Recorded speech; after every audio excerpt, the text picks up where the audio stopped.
बहुत साल पहले की बात है। बंगाल में सुंदरबन नाम का एक बहुत ही सुंदर जंगल था। उस जंगल में बहुत सारा जानवर मिलजुल कर रहते थे। उस जंगल का राजा था शेर खान, जो दिल का बहुत ही अच्छा था। शेर खान ने जंगल का सभी जानवरों का अच्छी तरह से ख्याल रखते थे।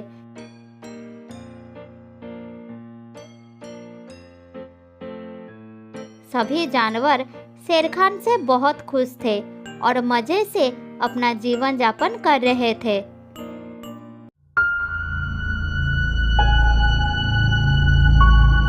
फिर एक दिन जंगल की नदी में एक मगरमच्छ आया। उसने नदी के किनारे शेर खान को देखकर रुक गया। फिर शेर खान ने उससे बोला, हमारे जंगल में तुम्हारा स्वागत है मगरमच्छ भाई। इस जंगल में सब एक दूसरे के साथ प्यार से रहते हैं। अगर तुम्हें भी यहाँ रहना है तो तुम्हें भी सबके साथ प्यार से रहना होगा। ये ही हमारा जंगल का नियम है। हाँ, मुझे भी शांति और एकता में रहना बहुत पसंद है। आप बिल्कुल फिक्र ना करें, मैं यहाँ किसी को नुकसान नहीं पहुँचाऊंगा। मैं इस जंगल का राजा हूँ। अगर तुम्हें भी कोई परेशानी होगी जरूर मुझे बताना। मैं नहीं चाहता कि इस जंगल का कोई भी प्राणी मुसीबत में रहे। आप बहुत दयावान हैं महाराज। अगर आप मुझे अपने जंगल के सभी जानवरों से मिलवाएंगे तो मुझे बहुत खुशी होगी, क्योंकि हमें इस जंगल में एक साथ रहना है। हाँ, जरूर मिलवाएंगे। मैं अभी सबको बुलाता हूँ। शेर के बुलाने के बाद कुछ ही देर में उनका दो अनुचर सियार और बंदर आ जाते हैं। क्या बात है महाराज, इतनी जल्दी हम सभी को यहाँ क्यों बुलाया है? हाँ महाराज, क्या बात है? कोई परेशानी तो नहीं है महाराज? नहीं, कोई परेशानी नहीं। मैं तुम सभी को जंगल के नए सदस्य के बारे में बताने के लिए बुलाया हूँ। नया सदस्य? कौन है वो? क्या वो आज ही इस जंगल में आए हैं? शेर खान ने मगरमच्छ की तरफ इशारा करते हुए बोलते हैं, ये है हमारे जंगल के नए सदस्य। ये आज ही इस जंगल में आया है और आज से हमारे साथ ही रहेंगे। मैं तुम सबसे मिलकर बहुत खुश हूँ। मुझे ऐसा लग रहा है कि इस जंगल में मेरे दिन अच्छे से कटेंगे। तुम सब बहुत अच्छे हो। सभी जानवर नदी के पास बैठ जाते हैं और बातें करने लगते हैं। थोड़ी देर बाद वो सब अपने अपने घर चले जाते हैं।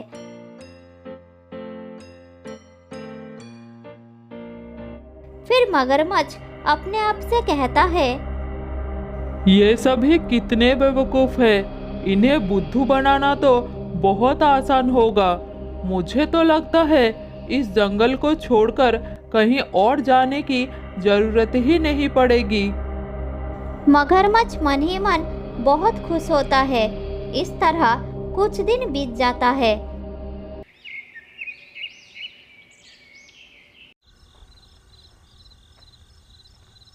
एक दिन रात को खरगोश जब जंगल में घूम रहा था, तब वो अचानक कहीं गायब हो जाता है।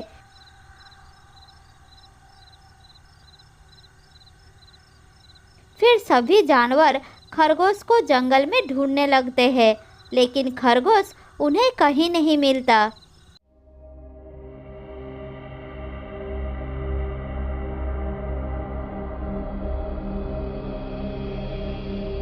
अचानक खरगोश कहाँ गायब हो गया?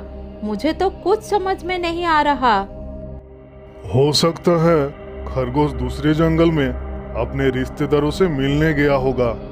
1-2 दिन में वापस भी आ जाएगा। तुम सब चिंता मत करो, अपने अपने घर जाओ।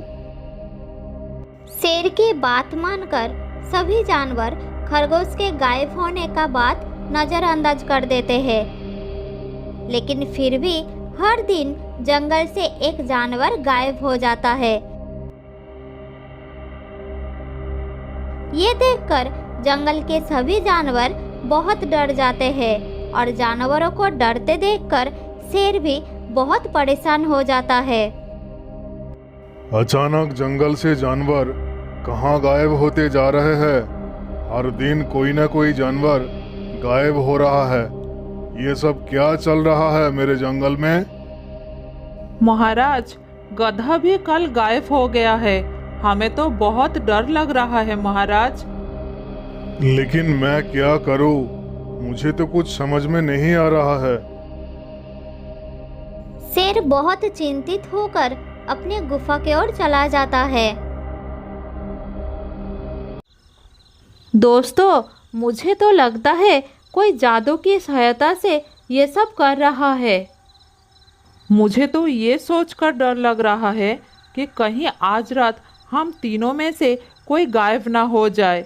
मेरा तो अभी से हाथ पैर ठंड हो रहा है।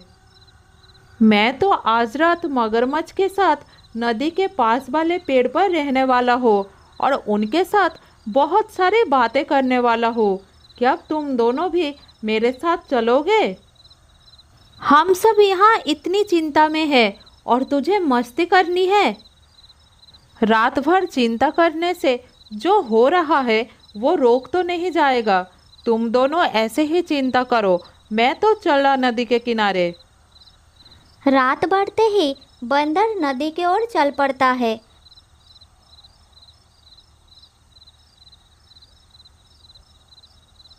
बंदर जैसे ही नदी के किनारे पास वाले पेड़ पर पहुंचता है, तब वो सामने का नज़ारा देखकर एकदम हैरान हो जाता है।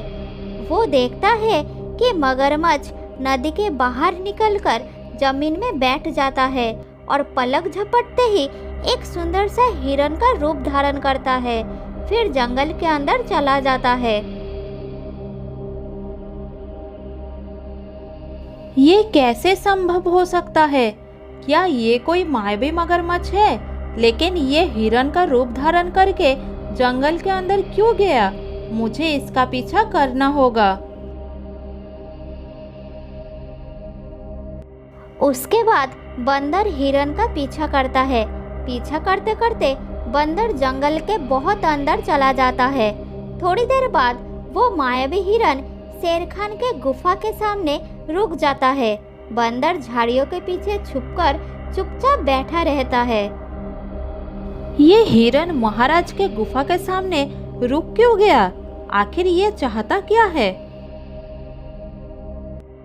कुछ देर हिरन शेर खान के गुफा के सामने ऐसे ही चुपचाप खड़ा रहता है।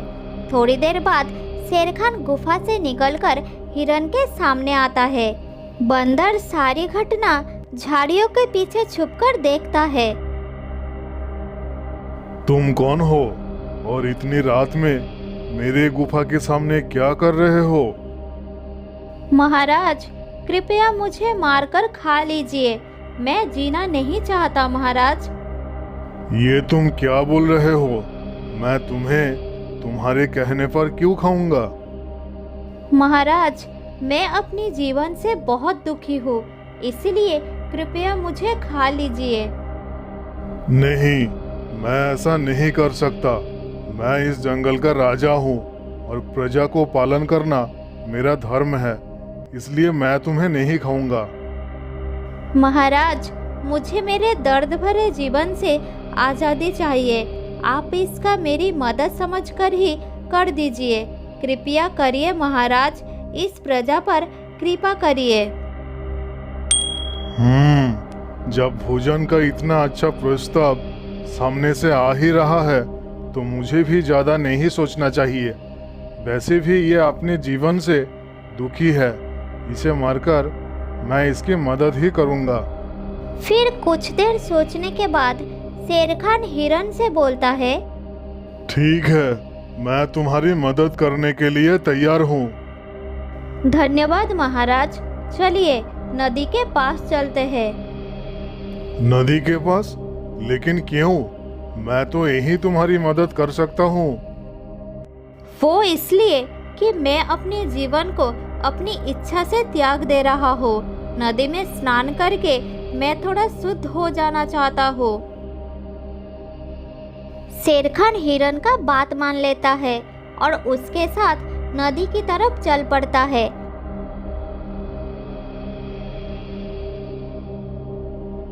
बंदर भी चोरी छुपे उन दोनों का पीछा करता है।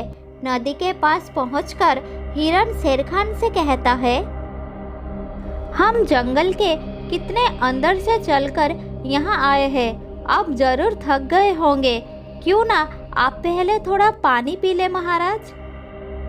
हाँ हाँ, तुमने ठीक ही कहा, मैं बहुत थक गया हूँ, थोड़ा पानी पी लेता हूँ। शेर खान जैसे ही पानी पीने के लिए नदी की तरफ बढ़ता है, तभी हिरन रूप बदलकर मगरमच्छ बन जाता है। वो शेर पर हमला करने ही वाला था। ठीक उस समय बंदर पेड़ के ऊपर से चिल्लाकर शेर खान को सावधान कर देता है। महाराज, सावधान हो जाइए, जल्दी पीछे मुड़िए, दुष्ट मगरमच्छ आपके ऊपर हमला करने वाला है। शेर खान जल्दी पीछे मुड़कर देखता है कि हिरन की जगह वो मगरमच्छ खड़ा है। शेर के पीछे मुड़ते ही मगरमच्छ फिर से हिरन के रूप ले लेता है। ये सब देखकर शेर खान हैरान हो जाता है। फिर वो कहता है, ये सब क्या चल रहा है मेरे जंगल में? कौन हो तुम? महाराज, ये एक दुष्ट मायावी मगरमच्छ है जो हिरन का रूप बदलकर आपके पास आया था, जिससे वो आपका शिकार करके अपना भोजन बना सके।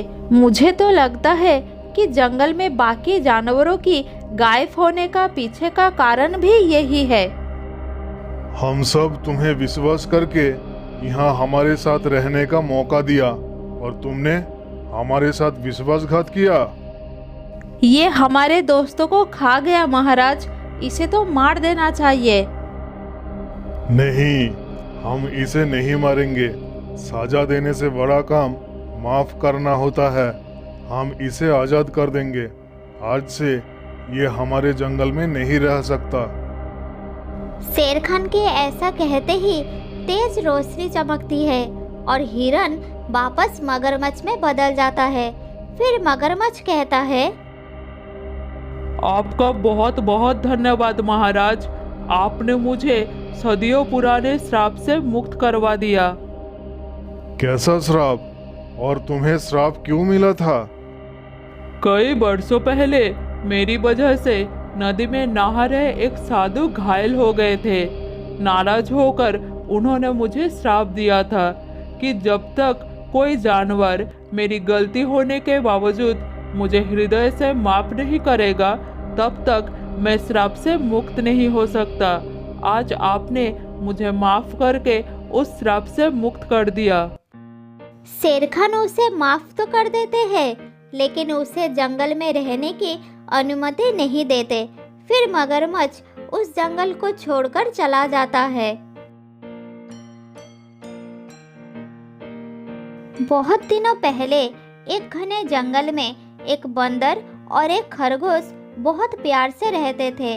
दोनों में इतनी अच्छी दोस्ती थी कि हमेशा एक साथ खेलते, घूमते और अपना सुख दुख बांटते थे। एक दिन खेलते खेलते बंदर ने कहा, चलो दोस्त, आज कोई नया खेल खेलते हैं। रोज रोज एक ही खेल अच्छा नहीं लगता। बताओ, कौन सा खेल खेलने का मन है तुम्हारा? वही खेलेंगे आज। आज हम पकड़म पकड़ाई खेलेंगे। पहले तुम मुझे पकड़ोगे। ठीक है, चलो, बड़ा मजा आएगा खेलने में। वो दोनों खेल शुरू करने ही वाले थे कि तभी उन्होंने देखा जंगल के सारे पशु पक्षी इधर उधर भाग रहे हैं। बंदर ने एक लोमड़ी से पूछा, अरे ऐसा क्या हो गया है? तुम सब क्यों भाग रहे हो? एक शिकारी जंगल में आया है, वो इसी तरफ आ रहा है, इसीलिए हम सब भाग रहे हैं। तुम भी जल्दी भागो, वरना वो तुम्हें पकड़ लेगा। मेरी बात मानो, जल्दी भागो। इतना बोलकर लोमड़ी तेजी से वहां से भाग गई।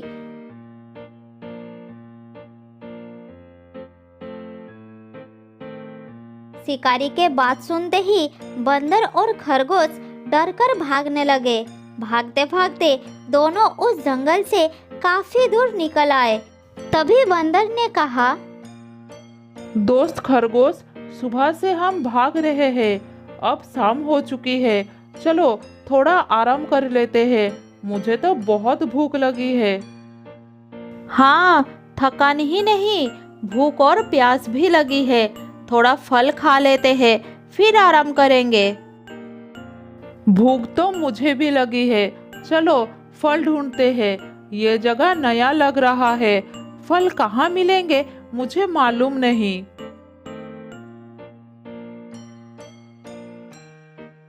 दोनों साथ में फल ढूंढने लगते हैं। कुछ ही देर में उसे एक पेड़ में फल मिल गया, लेकिन पेड़ में एक ही फल था। अब खरगोश और बंदर दोनों के मन में हुआ कि अगर इस फल को मैं अकेला खा लूंगा तो मेरा दोस्त भूखा रहेगा। तब खरगोश ने कहा, तुम ये खा लो, मुझे ज्यादा भूख नहीं लगी, तुमने उछल कूद ज्यादा की है, इसलिए तुम्हें ज्यादा भूख लगी होगी। दोस्त, मुझे भूख नहीं लगी, तुम खा लो, मुझे पता है तुमको बहुत भूख लगी है, इसे तुम खा लो, मैं बाद में कुछ खा लूंगा। वो दोनों बार बार एक दूसरे को फल खाने के लिए कह रहे थे। पास से गुजर रहा हाथी थोड़ी देर के लिए रुका और उनकी बातें सुनने लगा। कुछ देर बाद हाथी ने पूछा, तुम दोनों फल क्यों नहीं खा रहे हो? ये बहुत स्वादिष्ट फल है, खा लो। देखो ना हाथी भाई, मेरी दोस्त को भूख लगी है, लेकिन वो नहीं खा रहा है, कब से इसे खाने के लिए कह रहा हो। नहीं नहीं भाई, खरगोश झूठ बोल रहा है, मुझे भूख नहीं लगी है, इसको भूख लगी है, लेकिन ये जिद कर रहा है कि ये फल मैं खा लूं। हाथी ये देखकर सब कुछ समझ गया और बोला, तुम दोनों की दोस्ती बहुत गहरी है, हर किसी के लिए ये एक मिसाल है, तुम दोनों ही इस फल को क्यों नहीं खा लेते हो? इस फल को आधा आधा करके तुम दोनों खा सकते हो। खरगोश और बंदर को हाथी का सुझाव अच्छा लगा। दोनों आधा आधा करके फल खा लिया और फिर थकान मिटाने के लिए आराम करने लगे। इस कहानी से हमें ये समझ आता है कि सच्चे दोस्त हमेशा एक दूसरे का ख्याल रखते हैं।